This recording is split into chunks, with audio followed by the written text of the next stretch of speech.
आजमी के बयान पर समाजवादी पार्टी भी कायम है। अयोध्या से समाजवादी पार्टी के सांसद अवधेश प्रसाद बोले हैं, अबू आजमी ने कुछ भी गलत नहीं कहा है। समाजवादी पार्टी के सांसद हैं अवधेश प्रसाद अयोध्या से, जिन्होंने कहा है कि अबू आजमी ने कुछ भी गलत नहीं कहा। अबू हाशिम का कोई ऐसा बयान नहीं रहा है जिसकी निंदा की जाए। हमारे साथी, हमारी पार्टी के नेता ने जो टिप्पणी की है उसको ठीक से उप मुख्यमंत्री जो है नहीं समझ पाए, इसलिए वो इस तरह का अनर्गल बेबुनियादी बात कर रहे हैं। तो अवधेश प्रसाद को आप सुन रहे थे, अबू आजमी के बयान का समर्थन कर रहे हैं। एक तरफ अबू आजमी अपने बयान पर लगातार कायम हैं, तो वहीं दूसरी ओर अब समाजवादी पार्टी के दूसरे नेता भी उनकी बयान का समर्थन कर रहे हैं। और एक और अहम खबर आपको बता दें, उत्तर प्रदेश में आतंकी कनेक्शन को लेकर लगातार एटीएस जांच कर रही है। आजमगढ़, बलिया, मऊ समेत कई ऐसे जिले हैं जहां पर आतंकी कनेक्शन को लेकर जांच की जा रही है। सर्च ऑपरेशन लगातार जारी है। आतंकी कनेक्शन को लेकर उत्तर प्रदेश में एटीएस की छापेमारी जारी है। आजमगढ़, बलिया और मऊ ये वो जिले हैं जहां पर छापेमारी की कार्रवाई की जा रही है, साथ ही सर्च ऑपरेशन भी किया जा रहा है। इन सभी जगहों पर लगातार तलाश जारी है, क्योंकि जानकारी आतंकी कनेक्शन की मिली थी और यही वजह है कि आतंकी कनेक्शन की जांच की जा रही है। खासतौर पर उत्तर प्रदेश के कुछ जिलों पर फोकस है, जिसमें आजमगढ़, मऊ और बलिया शामिल हैं। इन सभी जगहों पर संदिग्ध आतंकियों की तलाश के लिए सर्च ऑपरेशन चलाया जा रहा है। आतंकी कनेक्शन को लेकर उत्तर प्रदेश में एटीएस की छापेमारी की कार्रवाई जारी है। आजमगढ़, मऊ और बलिया वो जिले हैं जहां पर छापेमारी की कार्रवाई की जा रही है, साथ ही एटीएस सर्च ऑपरेशन भी लगातार चला रही है, जिससे कि आतंकी कनेक्शन के बारे में जानकारी मिल सके। और अब बात आगे बढ़ती हुए उत्तराखंड की करते हैं, जहां उत्तराखंड के मुख्यमंत्री पुष्कर सिंह धामी ऐसे फैसले ले रहे हैं कि कट्टरपंथियों में खलबली मची हुई है। अभी हाल ही में उत्तराखंड में यूसीसी लागू की गई और अब अवैध मदरसों के खिलाफ ताबड़तोड़ एक्शन लेने शुरू कर दिए हैं। अवैध मदरसों पर कार्रवाई लगातार की जा रही है, ताले लगाए जा रहे हैं और ये साफ तौर पर अधिकारियों को निर्देश दे दिए गए हैं कि दस्तावेजों की चेकिंग की जाए, जो भी अवैध मदरसे निकले उन पर तुरंत ताला लगाया जाए। अब तक 63 मदरसों को सील किया गया है।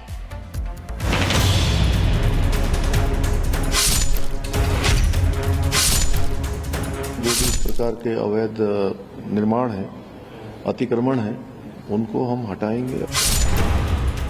उत्तराखंड के मुख्यमंत्री पुष्कर सिंह धामी लगता है कि सीएम योगी की राह पर चल पड़े हैं। यूसीसी को लागू करने वाला उत्तराखंड देश का पहला राज्य बना है, तो अब उत्तराखंड में अवैध मदरसों पर चुन-चुन कर ताला लगाया जा रहा है। ये जो आप तस्वीरें देख रहे हैं, ये तस्वीरें देहरादून के विकास नगर की हैं, जहां 5 मदरसे अवैध मिले तो सीएम धामी की फोर्स ने दलबल के साथ मदरसों में पहुंचकर अवैध मदरसों को ताला मार दिया। देखिए, तो हमने पहले ही कहा है कि जो भी इस प्रकार के अवैध निर्माण है, अतिक्रमण है, उनको हम हटाएंगे। जिन मदरसों से सामान हटाकर उन्हें ताला मारा गया है, ये मदरसे बिना अनुमति के चल रहे थे। बताया जा रहा है कि इन मदरसों के संचालक के पास मदरसे के संचालन से जुड़ा न कोई दस्तावेज था और न ही मदरसों में बिजली, पानी जैसी कोई सुविधा थी।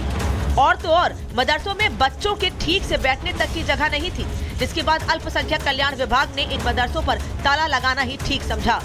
हमारा पहले से ही जो लोगों ने ऐसे अवैध अतिक्रमण किए हैं या निर्माण किए हैं, उनको सूचना दे दी गई है। उनको पहले ही कहा है कि वो स्वयं हटा लें, अन्यथा प्रशासन जो है उसको हटाएगा। सीएम धामी जिस तरह से आगे बढ़कर एक्शन ले रहे हैं, उससे एक बात तो साफ है कि सीएम धामी अवैध के खिलाफ रुकने वाले नहीं हैं और देवभूमि उत्तराखंड में किसी तरह का अवैध काम बर्दाश्त नहीं होगा। Bureau report, Republic Bharat. आगे बढ़ते हैं, प्रधानमंत्री मोदी की तस्वीरें आपको दिखाएंगे। पीएम मोदी वनतारा दौरे पर है और इस दौरान उनकी कुछ तस्वीरें सामने आई हैं, वो भी आपको दिखा देते हैं। तो ये तस्वीर इस वक्त हम आपको दिखा रहे हैं। पीएम मोदी का स्वागत वहां पर किया गया। गुजरात दौरे पर प्रधानमंत्री मोदी पशु संरक्षण केंद्र का उन्होंने दौरा किया, जिसकी तस्वीरें इस वक्त हम आपको दिखा रहे हैं।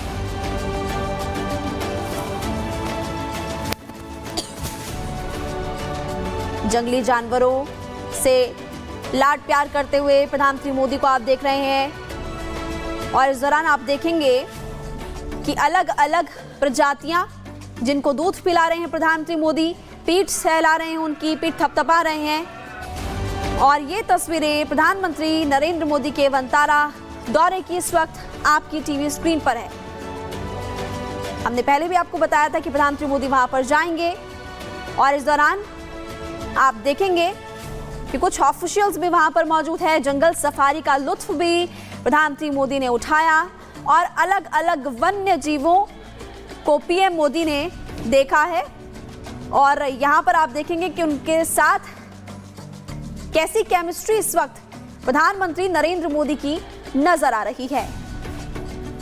और कल प्रधानमंत्री नरेंद्र मोदी की गिर के जंगलों से भी तस्वीर सामने आई थी, जब जानवरों को कैमरे में कैद करते प्रधानमंत्री दिखे थे। तो पर्यावरण के प्रति, जानवरों के प्रति, बेजुबानों के प्रति प्रधानमंत्री का जो लगाव है वो समय समय पर देखा गया है। और वंतारा जाकर जिस तरह से प्रधानमंत्री ने जानवरों, जंगली जानवरों के बीच समय व्यतीत किया, ये बताता है कि कैसे वो लोगों को बेजुबानों के प्रति जागरूक कर रहे हैं कि बेजुबानों के प्रति कैसा लगाव लोगों का होना चाहिए। और साथ ही गिर के जंगलों में जाकर जिस तरह से प्रधानमंत्री ने जंगल सफारी की, उससे एक बड़ा मैसेज भी दिया कि लोगों को अपने देश में रहते हुए ही अपने देश की खूबसूरती को देखना चाहिए। दूसरे देशों में पर्यटन के लिए जाते हैं लोग, उससे ज़्यादा ज़रूरी है कि पहले अपने देश में पर्यटन को देखें, समझें। और वंतारा जाकर भी प्रधानमंत्री नरेंद्र मोदी ने कुछ यही मैसेज दिया है। इसके पहले भी समय समय पर जानवरों के प्रति, बेजुबानों के प्रति प्रधानमंत्री का लगाव हम देखते रहे हैं। और इस तरह से कई मैसेजेस प्रधानमंत्री लोगों को देते हैं। एक तरफ तो ये कि कैसे बेजुबानों से जुड़ा जाए, कैसे उनके प्रति प्यार दिखाया जाए, तो वहीं दूसरी ओर किस तरह से अपने देश में ही अलग अलग जगहों पर पर्यटन को बढ़ावा दिया जाए, अपने देश में ही लोगों की आर्थिक स्थिति को पर्यटन के जरिए मजबूत किया जाए, जिससे कि लोग वहां पर ज़्यादा से ज़्यादा जाएं। फिर चाहे वो गिर की जंगल सफारी हो, काजीरंगा नेशनल पार्क हो, कूनो नेशनल पार्क हो, जिम कॉर्बेट पार्क, हमने हर समय देखा है कि प्रधानमंत्री इसी तरीके से जानवरों के बीच जाकर समय व्यतीत करते हैं और ये बताने की कोशिश करते हैं कि कैसे उनका लगाव पर्यावरण के प्रति है, जानवरों के प्रति हो। ये बहुत ज़रूरी है कि पर्यावरण संतुलन के लिए जानवरों को बचाया जाए, बेजुबानों को बचाया जाए, खासतौर वो जिनकी प्रजाति विलुप्त हो रही है।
वंतारा जिसका निर्माण ही खासतौर पर इसलिए किया गया था